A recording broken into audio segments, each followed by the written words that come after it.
अभी इस जर्नी का स्टार्ट हुआ है और अभी ही मैंने अपने इस फाइट के बाद और उससे भी पहले 1-2 फाइट में जो मैट्रिक्स फाइट नाइट के फेदरवेट चैंपियन हैं उनको चैलेंज किया था संजीत बुधवार को जी।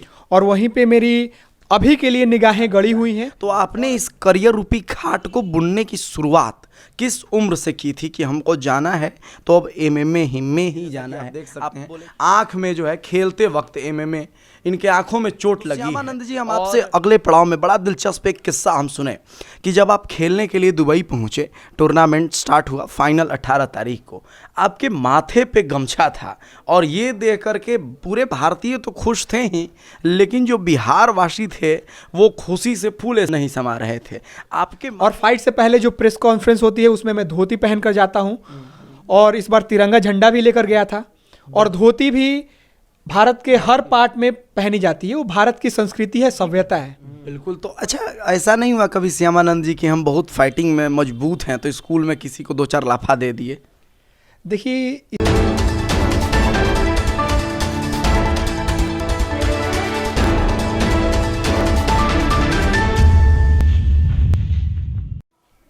हर भारतीय का ये सपना होता है कि अपने जीवन में एक न एक दिन अपने देश को रिप्रेजेंट करें, तिरंगा झंडा लहराएं। अब ऐसे में हमारे साथ श्यामानंद जी मौजूद हैं जो कि सासाराम के कर्ण सराय के रहने वाले हैं और इन्होंने दुबई में भारत का तिरंगा लहरा दिया।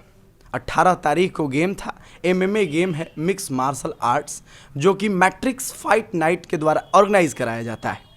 अब इस गेम में विजयी हुए श्यामानंद जी जब रोहतास में पहुंचे, अपनी जन्मस्थली पे पहुंचे, तो लोगों का तांता लगा हुआ है इनसे मिलने। जो भी यूथ हैं, जो यूथ चाहते हैं इस लाइन में आगे जाना, सेल्फियां ले रहे हैं, इनसे मोटिवेटेड हो रहे हैं।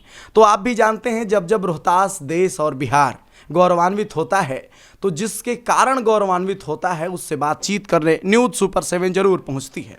तो इसी कार्यक्रम को आगे बढ़ाते हुए हम श्यामानंद जी के पास मौजूद हैं। बहुत बहुत स्वागत है सर आपका हमारे चैनल पे। बहुत बहुत धन्यवाद। पहले तो बहुत बहुत बधाई कि आपने देश का नाम रोशन किया। Thank you so much. अच्छा, ये अब जो सवाल हैं बहुत सारे उठ के आ रहे हैं सामने। तो एमएमए जो होता है उसमें बहुत सारी गतिविधियां होती हैं जिसमें चोट लगने की बहुत संभावनाएं होती हैं। जैसा कि आप देख सकते हैं आँख में जो है खेलते वक्त एमएमए, इनके आँखों में चोट लगी है और इस चोटों के बाद इन्होंने देश को रिप्रेजेंट किया और देश को जिताया भी। इंग्लैंड के खिलाफ ये मैच था। तो आपने इतने बाधाओं के बाद, आपको पता होगा कि एमएमए में ये सारी तकलीफ़ें होती हैं, चोट लगते हैं, लोग बहुत पीड़ित भी होते हैं, तो आपने इसको करियर के रूप में कैसे चुना? एमएमए जो गेम है एक्चुअली में फुल कांटेक्ट स्पोर्ट है जी। ये लाइट कांटेक्ट या सेमी कांटेक्ट नहीं है। तो चोट तो छोटी मोटी आती ही रहेगी और थोड़ा खतरों वाला गेम तो है ही। मैं ये मानता हूँ कि जो normal day to day life भी होता है उसमें भी बहुत खतरा होता है। आप रोड पे जा रहे हैं, कोई ट्रक मार के चला गया जी, तो कुछ भी हो सकता है। तो ये खतरों वाला गेम है और बहुत सारे लोगों को और मुझ जैसे लोगों को खतरों में ही मज़ा आता है। अच्छा। और जब हम अपने फियर को फेस करते हैं उसमें ही हमें रोमांच का अनुभव होता है। तो इसलिए मैं इस गेम से बहुत ही ज़्यादा आकर्षित हूँ। और बोला ऐसा जाता है कि जब तक एक इंसान, जब तक एक जो मैन होता है अपना प्योर स्ट्रेंथ को जब तक जी नहीं लेता है तब तक उसका लाइफ सक्सेसफुल नहीं होता है। बिल्कुल। मैं आपको बता दूं कि जब श्यामानंद अपने पीठ पर तिरंगा लहराते हुए उस गेम में आगे बढ़ रहे थे तो पूरे भारतीयों का सीना चौड़ा हो रहा था। बहुत बड़ा सवाल हम आपसे करेंगे क्योंकि बहुत सारे यूथ हैं जो इस क्षेत्र में आगे बढ़ना चाहते हैं, वो आपको सुन रहे हैं। क्या क्या फैक्टर्स हैं? सासाराम के एक घर से, एक कॉलोनी से उठ करके आप दुबई पहुंचते हैं और आपको अपने भारत को, अपने देश को रिप्रेजेंट करने का मौका मिलता है, और कितना ये लंबा सफ़र है और क्या कुछ फैक्टर, क्या क्या चैलेंजेस हैं इस बीच में? सबसे पहले तो मैं सबको धन्यवाद देना चाहूँगा जो भी मेरे भारतवर्ष के लोग हैं, जो मेरे शहर के वासी हैं, जो भी मेरे मित्र हैं, उन्होंने काफ़ी लंबे समय से मुझे सपोर्ट किया है। और ये जो खेल है, खेल तो मेरी बचपन से ही मेरी रुचि थी। सबसे पहले क्रिकेट में थी, साथ में फिर रियल फाइटिंग में आई, WWE में आई। तो बचपन से ही मैं ये करना चाहता था। एक्चुअल ट्रेनिंग मैंने कॉमर्स स्पोर्ट्स की 9 साल पहले पटना में शुरुआत की। अच्छा। और उससे 2-3 साल पहले से भी मैं बहुत ही जमकर स्पोर्ट्स में करता था, तैयारी करता था।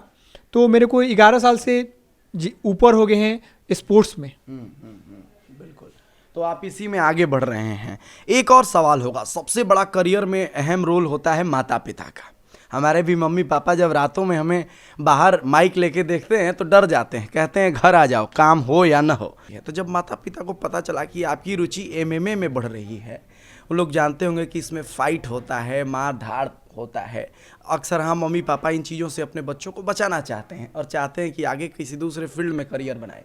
तो आपके मम्मी पापा का क्या रिस्पॉन्स था और उसके बाद आप आगे कैसे बढ़े?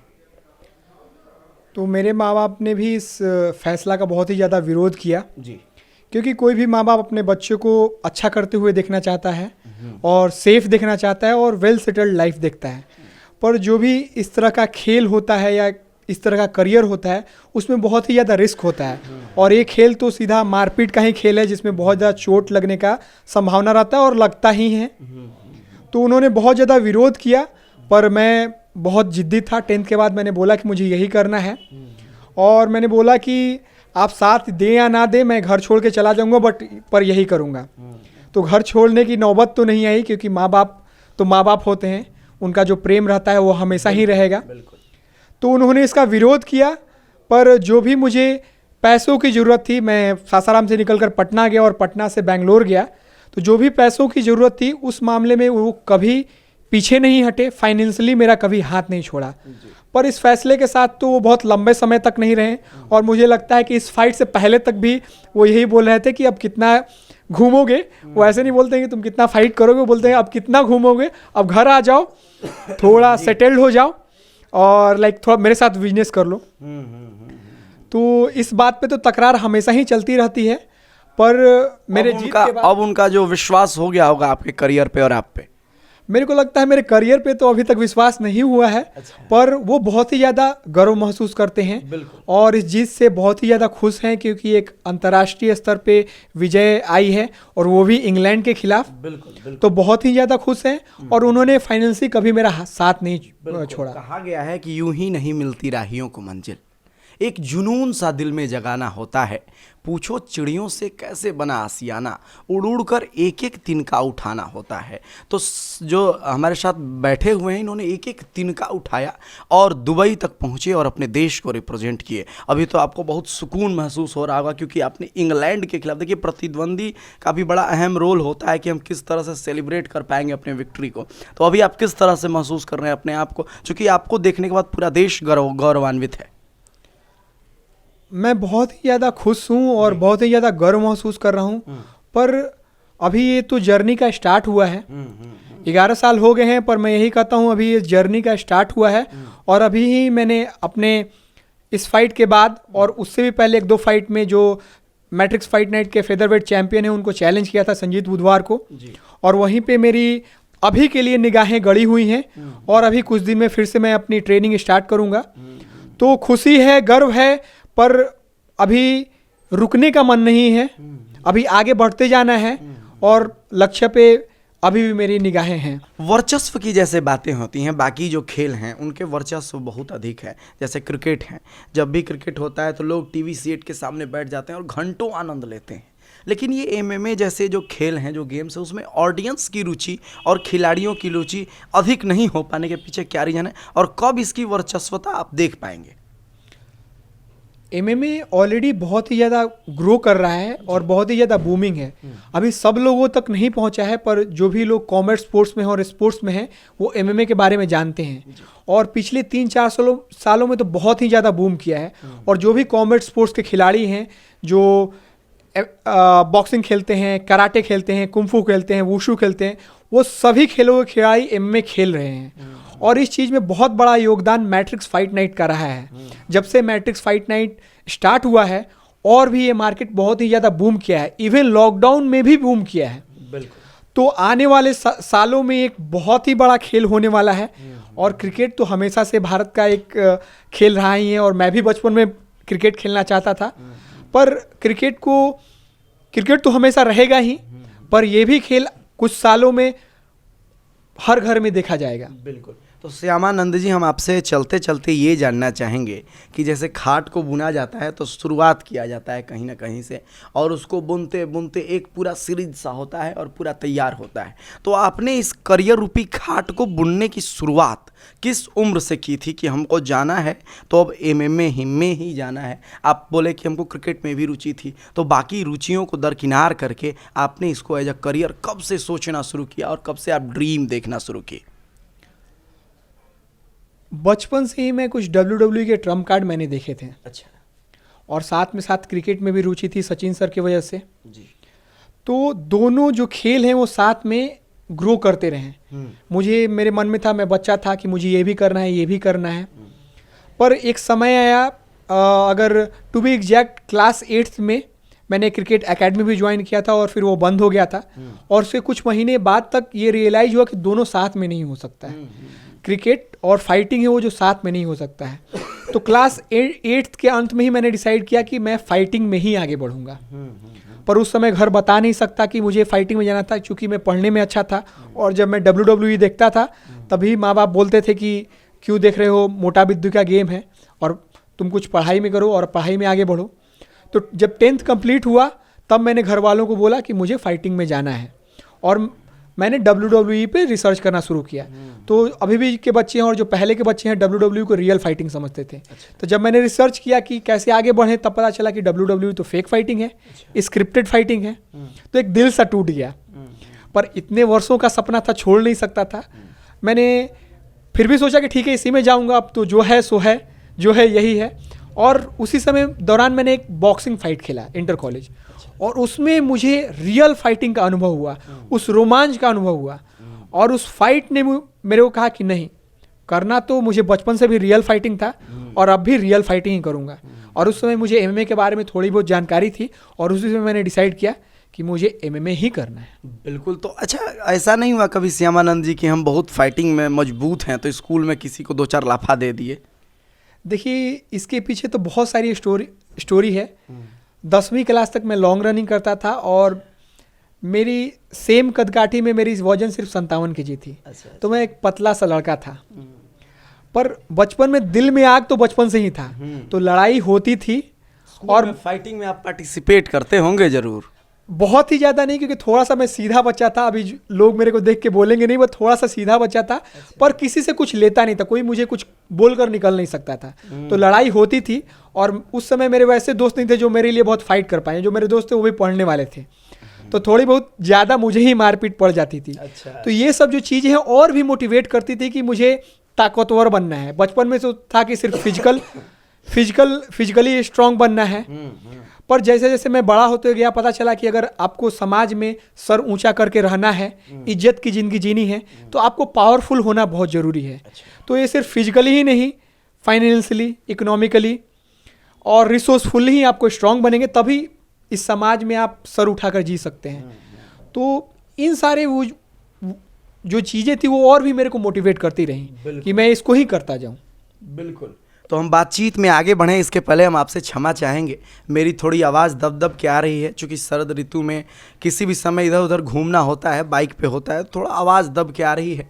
लेकिन हम लोग बातचीत को अब आगे बढ़ाएंगे, आप थोड़ा सा मैनेज तो ज़रूर कर लेंगे, इतने दिनों से आपका प्यार मिल रहा है। तो श्यामानंद जी, हम आपसे अगले पड़ाव में बड़ा दिलचस्प एक किस्सा हम सुने कि जब आप खेलने के लिए दुबई पहुँचे, टूर्नामेंट स्टार्ट हुआ, फाइनल 18 तारीख को, आपके माथे पे गमछा था, और ये देख करके पूरे भारतीय तो खुश थे ही, लेकिन जो बिहार वासी थे वो खुशी से फूले सम नहीं समा रहे थे।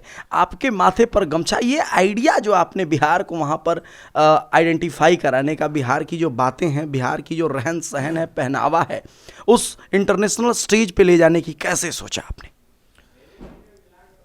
मैं जब बाहर गया, जब बिहार से बाहर निकला, तो मैंने देखा कि बहुत सारे जो युवा हैं वो अपने बिहार की आइडेंटिटी को छुपाते हैं। अच्छा, बिल्कुल। क्योंकि बाहर में कुछ जगहों पे बिहारी शब्द एक गाली के रूप में प्रयोग किया जाता है, और ये देखकर मुझे बहुत ही दुख होता है।